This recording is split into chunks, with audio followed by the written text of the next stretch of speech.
In recent years, the use of the multiverse principle has gained a lot of recognition, which is especially noticeable in movies. Perhaps the best examples here are films like Spider-Man No Way Home or Doctor Strange in the Multiverse of Madness.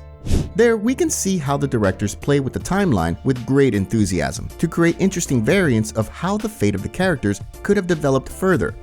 In our opinion, this is a step in the right direction because the introduction of the multiverse theory into movies or video games allows us to fully immerse ourselves in our imagination without much risk of introducing elements that contradict the source material. This solution was also used by Rockstar North, thanks to which we lived to see the next installments of the Grand Theft Auto series relatively quickly. It's just that the developers deliberately used some resources from the previous parts, which received a new face in the next universe. Among other things, the Los Santos Vagos has undergone such a metamorphosis, and today we'll analyze it together. Welcome to the Gaming Investigators channel, and let's get to work. In the beginning, we would like to start by comparing Los Santos Vagos from GTA San Andreas with its counterpart in GTA 5. The first aspect that immediately catches our eye is the number of factions that build the whole criminal organization.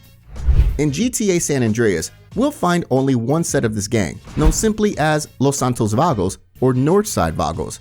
In turn, in GTA 5, there are 3 factions of Vagos, and these are Northside Vagos, Original LS Vagos, and Eastside Vagos. Moving on, another element worth exploring is the territory owned by Vagos in both games. In the case of GTA San Andreas, the Vagos have their areas in the north and east of Los Santos, and they run through the districts of Las Colinas, Los Flores, and East Beach. In addition, we must also mention that the Vagos have control over part of the East Los Santos district. We know that this may be strange for some of you because in the game itself, we will not see yellow color in the area of this district. However, we'll come back to that later. Back to the point. In GTA 5, the Vagos occupy the Rancho district and the Cypress Flats in the east of Los Santos. The Northside Vagos control the northern part of the Rancho. In turn, Original LS Vagos looks after the southern part of the Rancho. The last set of Vagos, that is Eastside Vagos, can be found in the east side of the Rancho and throughout the Cypress Flats. So as we can quickly see after looking at the maps of both games, it's definitely Los Santos Vagos from GTA San Andreas that has more territories than Los Santos Vagos from GTA 5. The same was the case with the Families and Ballas gangs, which also have fewer territories in GTA 5 than it was in the part of GTA which appeared in 2004. Returning strictly to Vagos, it's worth noting that in the case of GTA 5 and San Andreas, the sets are located relatively close to each other, which is very good in tactical terms. We've already talked about this in several previous episodes, so this time we'll talk about this aspect quickly. The point here is simply that the gang can be managed much more easily. It's easier to unite it, which also makes it easier to attack hostile areas and easier to defend as well. And the last thing we think that should be considered when comparing these two gangs is their rivalry with other gangs. It turns out that both in GTA San Andreas and GTA 5, the Vagos compete mainly with Aztecas and Ballas. When it comes to the rivalry between the Vagos and the Ballas in GTA San Andreas, the competition for the previously mentioned part of East Los Santos is mainly at stake. Admittedly, while going through the main storyline, we won't see any special skirmishes between Vagos and Ballas in this area, but there are solid reasons to believe that the competition for this area is quite fierce. For instance, during the OG Loc mission, CJ asks friends whether East Los Santos belongs to Vagos, although we will only see Ballas on the street. Man, this is the spot. Ain't this Vagos hood? Man, I don't give a shit. I'm gangsta. Secondly, in one of the alleys, we can find a tag painted by the Vagos, and a bit further another tag, this time from the Ballas. Both graffiti are relatively close to each other, which we think may indicate that both gangs are interested in controlling this district. Yet another example is the Running Dog mission, carried out for Big Smoke. In this assignment, CJ is tasked with going with Big Smoke to East Los Santos to collect drugs. As it turns out, the merchandise is obtained from the Vagos, which theoretically should not be here. And the last signal is the Burning Desire mission, where we have to burn down the Vagos' apartment, which, by the way, is located in East Los Santos, a district controlled by the Ballas by default.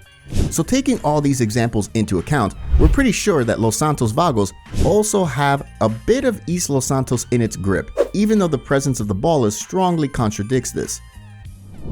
Moving on to the rivalry between the Vagos and the Aztecas, this rivalry is very well visible in the mission Los Desperados. The point here is that shortly after Cesar Villapando escaped from Los Santos, the Barrio Los Aztecas became so weak that the Vagos took over the gang's territories. And later in the game, specifically in the mission Los Desperados, we help Cesar to get these territories back. However, the situation is different in the case of the Vagos conflict with the Ballas and Aztecas in GTA 5. Since Los Santos Vagos owns the Rancho district, it turns out that it's often exposed to attacks from the Ballas and Aztecas. The Ballas are desperate to take control of the southern part of Rancho, making life difficult for the original LS Vagos, while the Aztecas are attacking the Vagos from the north, which is a problem for the north side Vagos. And we can't forget that in both GTA San Andreas and GTA 5, there are single cases where there were conflicts between Vagos and families. However, we want to emphasize that these events never grew into a serious conflict. At least we, as players, didn't experience it. In the meantime, it's time to move on, where we will deal with two missions from GTA 5 in which we more or less deal with Los Santos Vagos. The first quest we'll talk about is the repossession mission that we get from Simeon Yetarian. The whole outline of the mission is as follows. Franklin and Lamar are tasked by Simeon with recovering a $20,000 motorcycle from Vagos member Esteban Jimenez.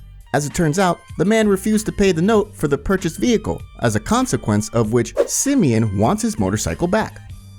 Because Franklin and Lamar work for Simeon, at his request, the men go to Vespucci Beach, where Jimenez, who was just mentioned a second ago, lives, and they start looking for the motorcycle.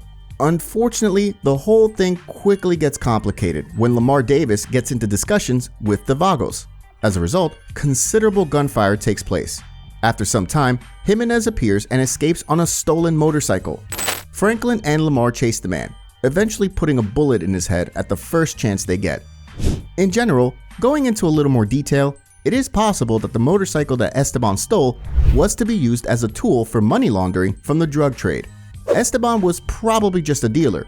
Therefore, the theft of such a motorcycle and the subsequent sale of it could perfectly help to launder some cash. However, we have no confirmation of this, and these are only our guesses because the motorcycle could very well have been stolen by Esteban just for fun. It's worth adding that after this mission, we can find an interesting article on the internet about this massacre, which was published by the Los Santos Meteor newspaper. In turn, on the radio, WCTR, we can hear a message about the whole incident. A quiet cul-de-sac erupted in gang violence as a bloody massacre left several Vagos gang members dead. A trail of devastation and no clear idea what happened or why. Police don't know if this means drug wars between Hispanic gangs have reignited or if this was simply a deal or an altercation gone terribly wrong. Going further, the next mission that may interest us is the quest Paparazzo the Highness. Namely, in this mission, Franklin Clinton learns from Beverly Felton that Princess Georgina, the granddaughter of the Queen of Great Britain, flew to the United States specifically to secretly buy marijuana from the Vagos. Going a bit aside, it connects nicely with the mission Running Dog, where Big Smoke also wanted to buy cannabis from the Vagos. We also see that the Vagos in both universes are selling marijuana, so we can see another similarity here.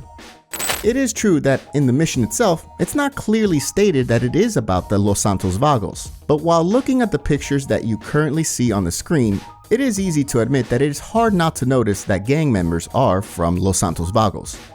As with the previous mission we discussed, also after this mission, we can see an article from the WNKA International newspaper on the internet regarding the whole Princess Georgina scandal. Summarizing today's video, we can come to some very interesting conclusions. First of all, the Vagos in GTA 5 operate on the drug market a bit differently than they did in GTA San Andreas. While in GTA San Andreas, Los Santos Vagos tried to work with the Loco Syndicate to obtain drugs from them, and in GTA 5, it would seem that the Vagos are largely self-sufficient. The gang either manufactures the goods themselves or have a trustworthy supplier from whom they distribute the merchandise. Scenarios like these give the gang access to top-notch stuff. This is perfectly evidenced by the fact that a member of the royal family became interested in their drugs. That's not just anyone. We simply doubt that these kind of prestigious customers would invest their money in drugs of low grade. In turn, the second unusual thing is the fact that Los Santos Vagos from GTA San Andreas may paradoxically be a weaker gang than Los Santos Vagos from GTA 5. While the Vagos from GTA San Andreas have a large number of territories and probably earn quite a lot from racketeering, the drug branch is less developed. We know perfectly well that protection money could give a nice cash injection to such a CJ, and it was certainly the same in the case of Los Santos Vagos. However, the money from this activity has nothing to do with the money earned from dealing drugs. In turn, it seems that Los Santos Vagos from GTA 5 is simply better in this field. Since this is a highly debatable issue, we encourage you to discuss it in the comment section. In the meantime, if you want to watch more gang episodes, we recommend you watch both our videos about the Grove Street families and the Ballas from GTA 5. Thanks for watching, take care, and see you soon.